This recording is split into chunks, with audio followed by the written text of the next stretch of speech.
Honey, we can't get into the house. Your crazy mother changed the locks. My daughter-in-law Camille's shriek sliced through the evening air like the wail of an ambulance siren. Standing behind my living room curtains, I knew with absolute certainty that this was merely the opening act of the most catastrophic storm our family would ever weather. She had been stationed at the front gate for 2 full hours, 120 endless minutes, screaming like a woman possessed. Her pink blouse was drenched with perspiration, the fabric clinging to her skin in wrinkled defeat, while strands of her dark hair plastered themselves against her forehead like seaweed on sand. By 8 o'clock that evening, when my son Josiah finally arrived in a fury after discovering his wife's hysterical state and attempted to force his way through my door to confront me, both of them received another shock, one neither had anticipated. But that revelation comes later because first, you need to understand exactly how we arrived at this point of absolute no return. My name is Monica. I'm 64 years old, and according to the dramatic creature I'm forced to call my daughter-in-law, I'm the monster who supposedly destroyed her perfect life. Yes, I changed the locks on the house where she and my son reside. But I have reasons so compelling, so irrefutable, that they transcend anything the casual observer might imagine. During those interminable 2 hours of her theatrical performance, my phone became a weapon of psychological warfare. Ring after ring after ring. Call after call, each one deliberately sent straight to voicemail because I knew precisely who was calling and what they wanted. My hands trembled involuntarily each time the screen illuminated with Josiah's name, the knowledge weighing on me that every missed call was amplifying his rage, that soon I would be forced to face the consequences of my calculated actions. By 3 o'clock that afternoon, my phone displayed 73 missed calls and 45 text messages, each one filled with insults that shattered fragments of my heart every time I made the mistake of reading them. Mom, what the hell did you do? Camille is crying hysterically, one message accused. This can't be happening. I need an explanation now, another demanded. Each word pierced my soul like a surgical blade, especially devastating because they came from my only son, the boy I had raised alone after his father abandoned us when Josiah was merely 8 years old. Meanwhile, Camille continued her performance outside like a caged beast, now joined by Regina, my neighbor from across the street. Regina was making futile attempts to calm her down, offering her a glass of water that Camille violently swatted away. I don't want water, Camille screamed, her fingers stabbing toward my window with pure, undiluted hatred blazing in her eyes. I want this crazy old woman to give me back the keys to my house. Her voice had deteriorated to a hoarse rasp from hours of shouting, yet that didn't slow her rampage.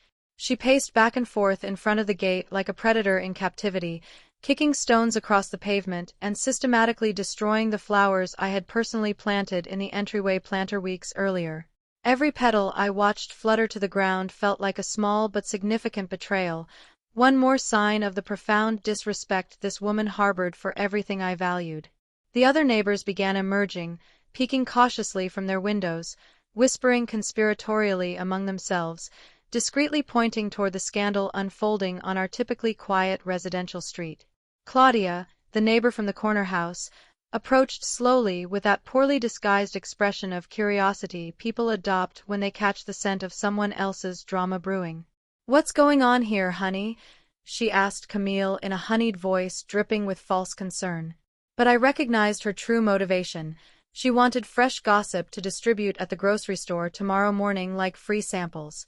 My insane mother-in-law changed the locks on our house while we were out shopping, Camille replied dramatically, wiping her nose with the back of her hand like a spoiled child denied a toy.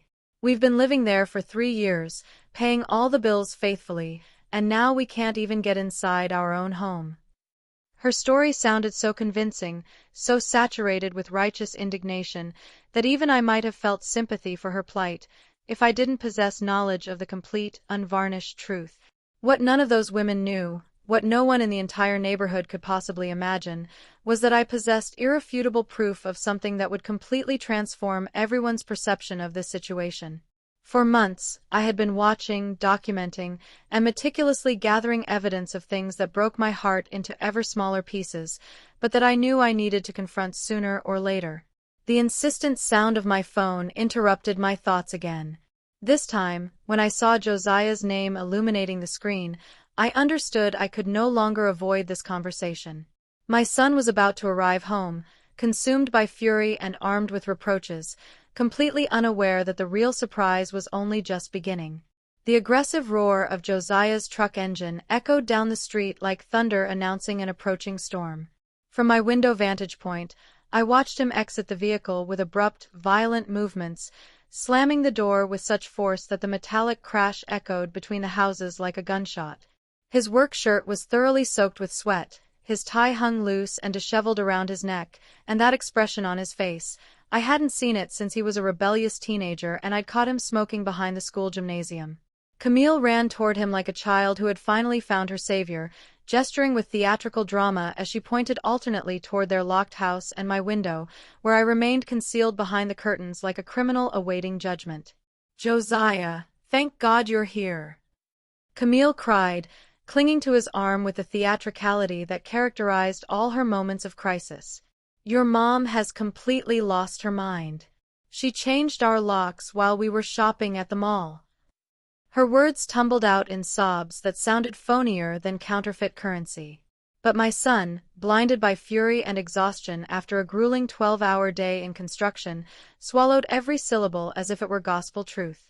I watched him clench his fists until the knuckles whitened, tighten his jaw until the muscles stood out like cords, and march toward my door with that determination he'd inherited from his father, the same man who had abandoned us when circumstances became difficult.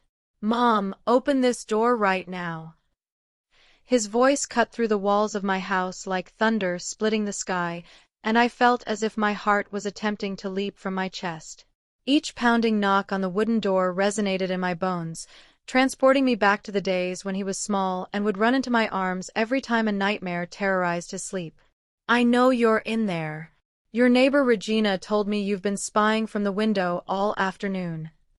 Indeed. Regina the gossip hadn't wasted any time reporting my every movement, as if she were a professional surveillance operative hired to monitor my activities. I took a deep, steadying breath, adjusted my cream-colored dress that I had chosen specifically for this day, and walked slowly toward the door. My legs trembled slightly, not from fear, but from the anticipation of what I was about to unleash. 4 months, I had planned this moment with military precision. I had visualized every word, every reaction, every possible outcome of this confrontation I knew was inevitable.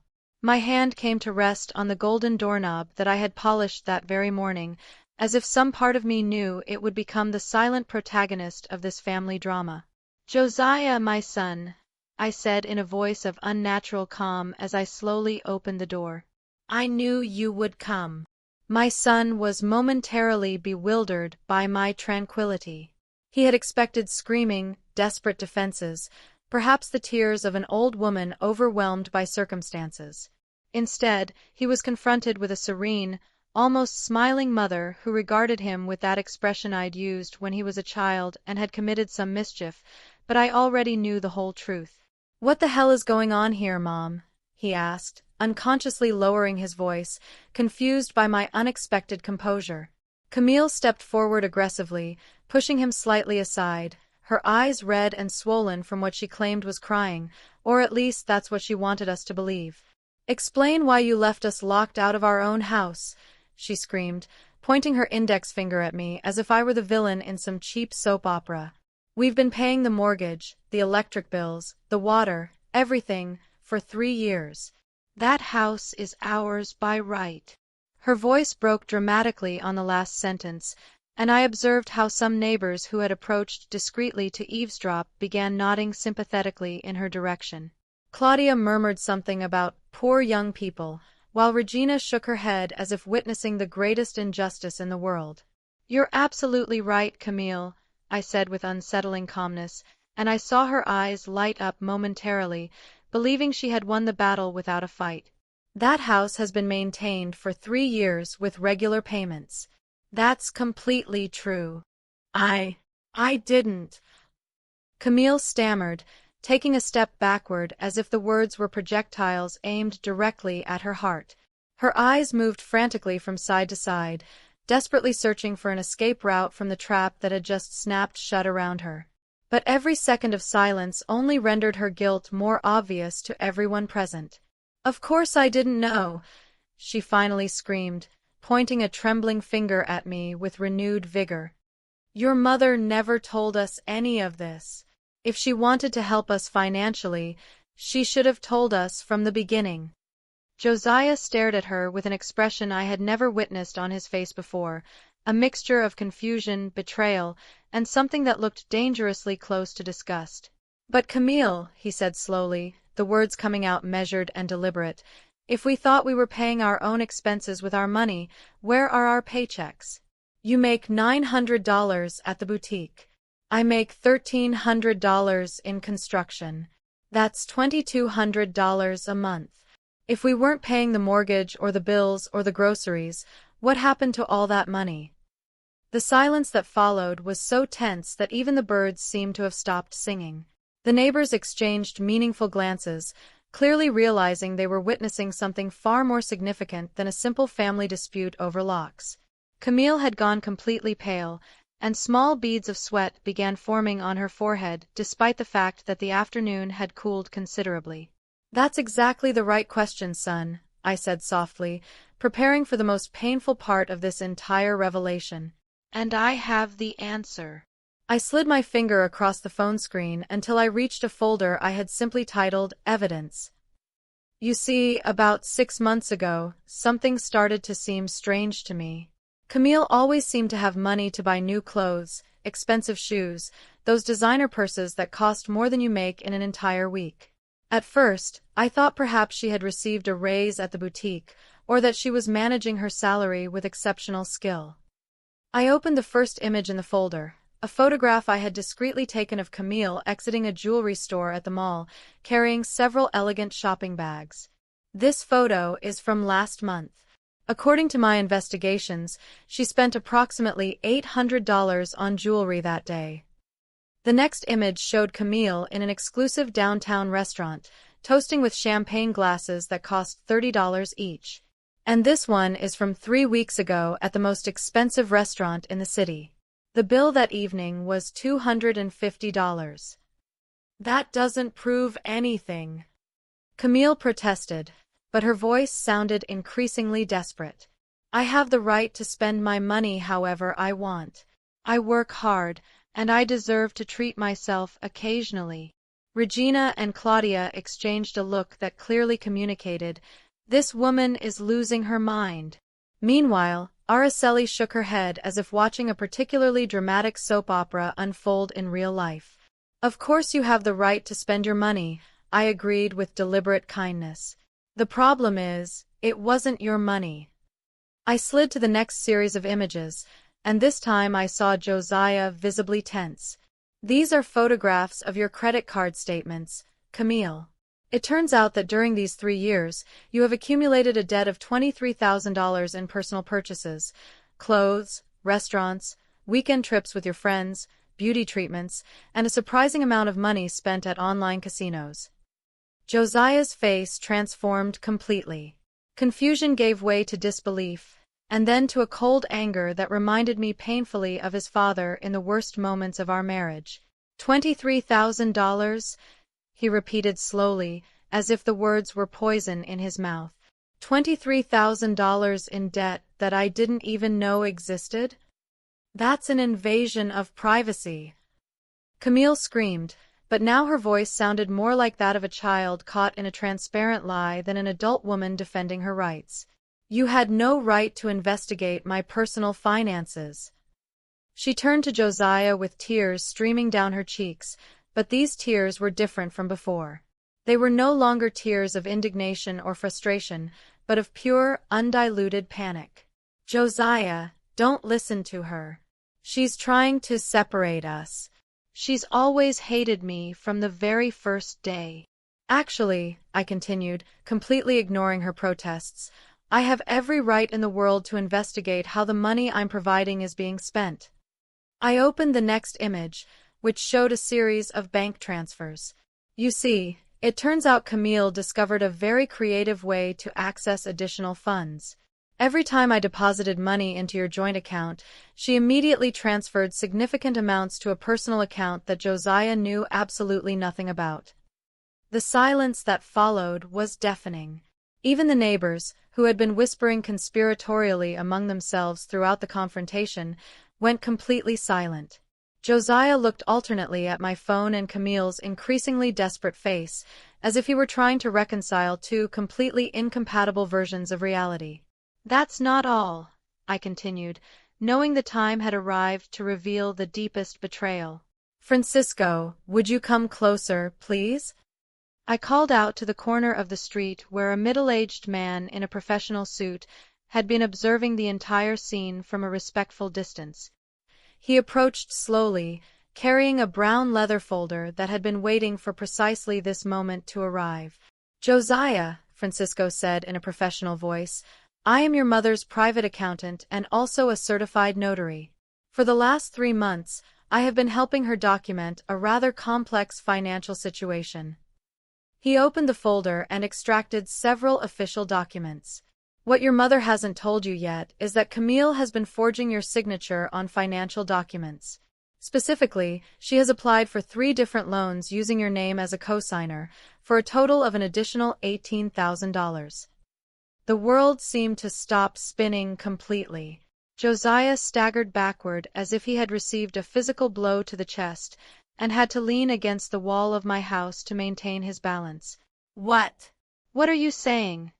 he whispered, his voice barely audible above the sound of his own ragged breathing. Never witnessed on his face. It wasn't just anger. It was something far deeper and more devastating, the complete realization that the person he had trusted most in the world had betrayed him on every possible level. 3 years, he said in a dangerously calm voice that was somehow more frightening than if he had shouted. 3 years of my life. 3 years of working like a slave to support a woman who was not only stealing from me, but was actively planning to leave me after taking everything she could possibly get. He stopped directly in front of her, so close he could see the tears running down her cheeks in rivulets. But these tears no longer had any effect on him whatsoever. "Did you ever love me even a little? Or was it all part of the plan from the very beginning?" Camille opened her mouth to reply, but no sound emerged. The words had completely deserted her. The excuses had evaporated. She was finally facing the unvarnished reality of what she had done. The circle of neighbors had expanded to include almost the entire block, and everyone was looking at her with a mixture of disgust and morbid fascination that made her seem to physically shrink with every passing second. Camille finally found her voice, but when she spoke, the words that emerged from her mouth were possibly the most devastating she could have chosen. "Yes, I loved you at the beginning," she cried out in utter desperation, as if that partial admission could somehow salvage the situation. "But you were never going to be enough for me, Josiah. You work in construction. Your future is limited. Roberto can give me the life I really deserve, the life I always dreamed of having." Her words fell on the assembled group like hail on glass, shattering any sympathy that might have remained among the spectators.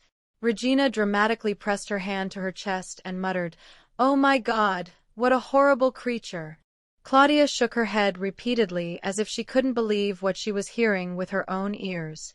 Araceli had stopped even pretending she wasn't recording and was now shamelessly pointing her phone directly at Camille, capturing every moment of this public confession that would become the most talked-about gossip in the neighborhood for the next 5 years. Josiah backed away from her as if Camille's words were physical punches landing on his body. "I was never going to be enough," he repeated slowly, his voice laced with a mixture of disbelief and profound pain. "Working honestly, building a life step by step, loving truly, none of that was enough for you." He ran his hands through his hair, pulling at it in visible frustration.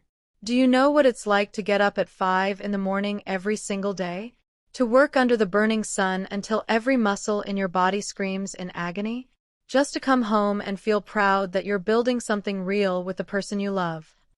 "That's exactly the problem," Camille screamed back, and in that moment, I realized she had completely lost control of her words and any semblance of strategy.